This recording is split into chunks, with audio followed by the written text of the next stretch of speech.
اور گلی محلوں میں ادھم مچانا اور عید میلاد کے نام پر اور حضور کی محبت کی خوشی کے نام پر، جھوٹی خوشی کے نام پر وہ گاڑیوں کے جو ہے سائلنسر وغیرہ پھاڑ کر کے فل آواز میں بائک دوڑانا اور 12 1 بجے رات میں لوگوں کے گھروں کے سامنے شور شرابہ کرنا، نہ پڑوسیوں کا خیال، نہ بیماروں کا خیال، نہ بزرگوں کا خیال.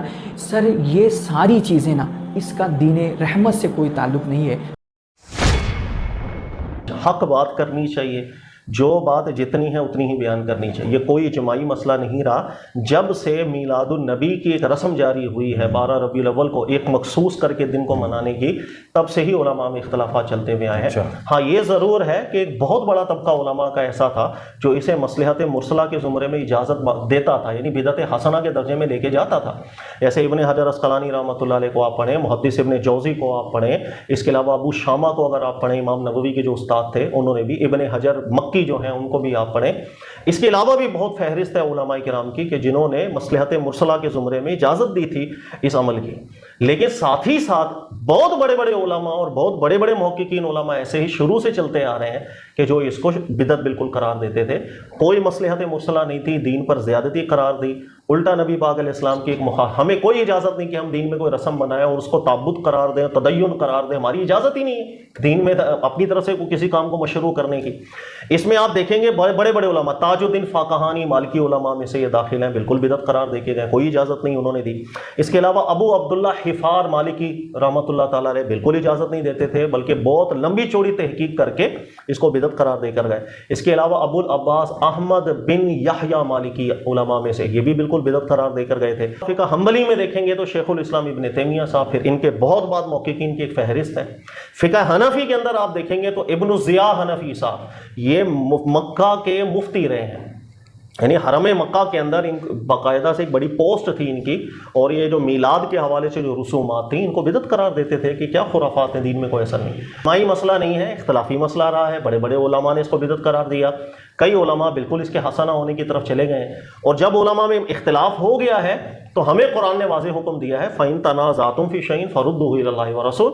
ہم نے دیکھنا جو بات قرآن سنت کی مطابقت کی ہے کہ جس کے دلائل میں وزن زیادہ ہے اسی کو فالو کریں گے، بس اتنی سی بات ہے. اچھا سر، آپ نے یہ جو نا مکہ کے مفتی کی بات کی کہ انہوں نے اس کو بدعت قرار دیا، تو یہ بھی تو کہا جاتا ہے سر مکہ میں جو ہے، مکہ اور مدینہ میں یہ جلوس نکلا کرتے تھے شروع کے دور میں، پھر وہابیوں نے وہاں پر چونکہ قبضہ کر لیا تو اب جو ہے اس وجہ سے انہوں نے اس پر ہاں یہ دیکھیں، اب میں نے آپ سے کہا نا بات جتنی ہو اتنی بیان کرنی چاہیے. مکہ کے اندر جلوس نکلتے تھے بالکل، اسی طرح مدینہ منورہ سے متعلق بھی تاریخی کتابوں میں آتا ہے کہ وہاں لوگ جلوس نکالا کرتے ہیں. لیکن سوال یہ ہے کہ وہاں پر موجود جو محقق وہاں پر موجود، دیکھو کئی دوسرے ممالک کے حضرات یہ استدلال کرتے تھے کہ یار مکہ کے اندر جلوس نکلتا ہے، اگر منع ہوتا تو علماء منع کر دیتے، کمیونیکیشن اتنی زیادہ تو نہیں تھی.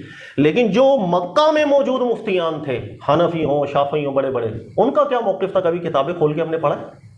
میں آپ کو مثال سے دوں کہ جب مکہ کے اندر یہ جلوس نکلتا تھا اتنی خرافات پر مبنی یہ جلوس ہوتا تھا. اچھا.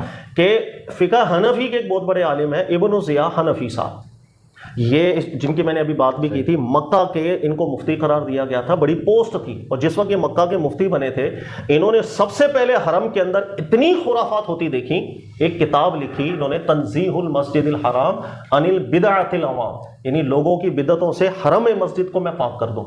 ایک کتابچہ لکھا، اس کتابچہ کے اندر جو جو بدعتیں یہاں پر جاری ہیں، خرافات جاری ہیں، لوگوں کو متنبہ کیا، وہ کتابیں وہاں بانٹی گئیں، لوگوں کا ذہن بنایا گیا کہ یہ معاملہ خراب ہے.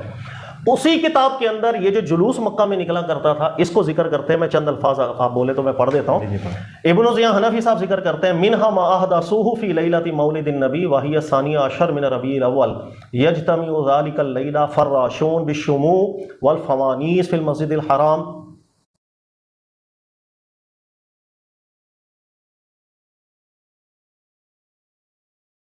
بالشموع والفوانیس فی المسجد الحرام. پھر آگے ذکر کرتے ہیں وَبَيْنَ يَدَيْهِ جُوقَاتُ الْمُعَرَّبِينَ وَيَخْتَلِطُ حِينَئِذٍ الرِّجَالُ وَالنِّسَاءُ وَالصِّبْيَانُ يَكْثُرُ اللُّغَطُ وَالزَّعِيقُ وَالْخُصُومَاتُ وَرَفْعُ الْأَصْوَاتِ بِالْمَسْجِدِ الْحَرَامِ وَفِي الْمَسْجِدِ الْمَوْلِدِ وَيَحْصُلُ فِي تِلْكَ اللَّيْلَةِ مِنَ الْمَفَاسِدِ مَا لَا يُحْصِيهِ إِلَّا اللَّهُ. انہوں نے کہا یہ جو جلوسوں کے چکر یہاں پر لگے ہوئے ہیں، مرد اور عورتوں کا اختلاط یہاں پر ہو گیا، مسجد حرم شریف کے اندر ایسا شور شرابہ نعروں کا، کہا کہ اللہ کے گھر کی ایک عزت اور حرمت ہے، ایسے شور شرابہ کرنے کی اجازت نہیں ہے. یہ جتنے کام ہو رہے ہیں انہوں نے ذکر کیا، اتنی خرافات ہیں، کہہ رہے اللہ کے علاوہ ان کے فسادات کو وہ گن بھی نہیں سکتا. یہ اپنی کتاب میں کامنٹ کر کے گئے. ابن ضیاء حنفی ہیں, یہ بہت بڑے حنفی موقع گزرے. تو کہنے کا مقصد اگر ایک کام ہو رہا ہے مکہ میں, ہمیں یہ غور کرنا پڑے گا مکہ کے علماء کے اس میں کامنٹس کیا تھے. تو یہ بھی آپ کو اختلافی مل جائیں گے کہ بھئی بہت بڑے بڑے علماء کہہ رہے تھے اتنی خرافات ہو رہی ہیں, اس کو ختم کرو. اور کوششیں کی, یہ نہیں کہ آج کوئی وہاں پہ وہابی حکومت آئی ہے تو اس نے جلوس بند کر دیے. اور صدیوں پہلے حنفی شافعی علماء بھی یہ اسٹرگل کر چکے ہیں اور ایسی خرافات کو ختم کرنے کی کوشش کی ہے, اور ختم کیا بھی تھا انہوں نے. تو بات جتنی ہے اتنی کرنی چاہیے, غلط بیانی نہیں کرنی چاہیے کہ ہمیشہ سے چلتا آ رہا ہے تو یہ وہابیوں نے بند کر دیا, ایسی بات نہیں. تو سر یہ مطلقاً جلوس ہی ختم کر دینے چاہیے, جلوس کے اندر جو خرافات ہیں اس کو ختم کرنا چاہیے. خرافات ختم کر سکتے ہیں تو ابھی تک ہو گئی ہوتی. مزارات سے اگر خرافات ختم ہونا پاسبل ہوتا تو ابھی تک ہو گئی ہوتی. آپ دیکھیں مزارات پر خرافات کتنی زیادہ ہو رہی ہیں, بہت ہو رہی ہیں. نشے وہاں چل رہے ہیں, بے حیائیاں وہاں ہو رہی ہیں, دنیا جان کی خرافات. ہر عالم دین کسی بھی مسلک سے ہو, دیکھو اہل حدیث ہوں وہ تو مزارات کے حامی ہے ہی نہیں ہے بالکل. دیوبند علماء کرام وہ بھی شدید مخالفت کرتے ہیں. بریلوی بڑے بڑے علماء کرام کو بھی اگر آپ دیکھ لیں گے تو مزارات پر ہونے والی خرافات کی تائید کوئی نہیں کر رہے ہوتے, منع ہی کر رہے ہوتے ہیں. یہاں تک کہ آپ ان کے بیانات بھی اگر سنیں تو وہ لوگوں کو کہتے ہیں 4 ہاتھ دور کھڑے ہو قبر سے بھی. جتنی بھی آپ تقریریں کر رہے ہیں سر, سوال یہ ہے کہ مزارات پر معاملات ٹھیک ہو رہے ہیں یا دن بدن اور زیادہ خراب ہو رہے ہیں, خراب ہی ہو رہے ہیں, مزید خراب ہوتے چلے آ رہے ہیں. اس کا مطلب یہ ہے کہ ہم جس تقریر کے ذریعے جس زبان سے لوگوں کو سمجھا رہے ہیں وہ بالکل بے اثر ہو چکی ہوئی ہے. اسی طرح ربیع الاول کے جلوس کے معاملات آپ دیکھ لیں یا چراغا وغیرہ کے معاملات آپ دیکھ لیں, ہر سال کچھ نہ کچھ نیا کوئی فساد ٹائپ کی چیز ہی نظر آتی ہے آپ کو, یا ہر سال بہتری ہو رہی ہے. اب انسان خود کو بھائی ہر سال اگر بہتری ہو رہی ہے, ہاں یار پہلے 10 خرافات تھی, اس سال 5 ہوئی ہیں, اگلے سال انشاءاللہ 4 ہو جائیں گی, دیکھنا بالکل ختم ہو جائے گا. لیکن ہم دیکھتے ہیں ہر سال خرافات میں اضافہ ہوتا جا رہا ہے. پہلے جو ہے نا سادے جلوس تھے, اب وہ ڈھول باجے کے جلوس بھی نکلتے ہیں پنجاب ایریا میں, بینڈ جلوس الگ نکلتے ہیں, بنگڑے اس کے اندر الگ ڈال رہے ہوتے ہیں, ڈانس اس کے اندر الگ ہو رہے ہوتے ہیں. پھر خواتین کا اس میں جس طرح اختلاط ہوتا ہے, الامان والحفیظ, یہ سارے معاملات.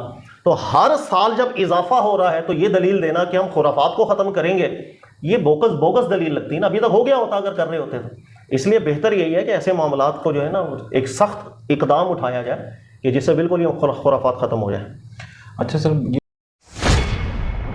دین میں نئی نئی چیزوں سے بچو تو منع تو ہے, اب کیسے کہتے منع نہیں ہے. ہر جمعہ کے دن خطبہ حاجہ میں کہا جاتا ہے کہ کل بدعت ضلال و کل ضلالۃ فی النار, کہ ہر بدعت گمراہی, ہر بدعت جہنم میں لے جانے والی چیز ہے. اچھا آپ پوچھ رہے تھے کہ وہ بدعت کی تعریف کیا, بدعت کی تعریف نبی نے کی نا, فإن أصدق الحديث كتاب الله وأحسن الهدي هدي محمد وشر الأمور محدثاتها وكل محدثة بدعة وكل بدعة ضلالة. ہر جمعہ کے دن تو بھائی بدعت کی تعریف کرتے رہتے ہیں اللہ کے رسول کے حوالے سے, تو بدعت کی تعریف تو کر دی, اور کون سی تعریف چاہیے, تو نبی بھی تعریف ہے نا, کہ سب سے بہترین اللہ کی بات ہے, پھر نبی کی بات ہے, اور ان دونوں کے مقابل میں اگر کوئی چیز ایجاد کی جاتی ہے وہ سب سے بدترین ہے بدعت, یہ بدعت کی تعریف, اور کیا.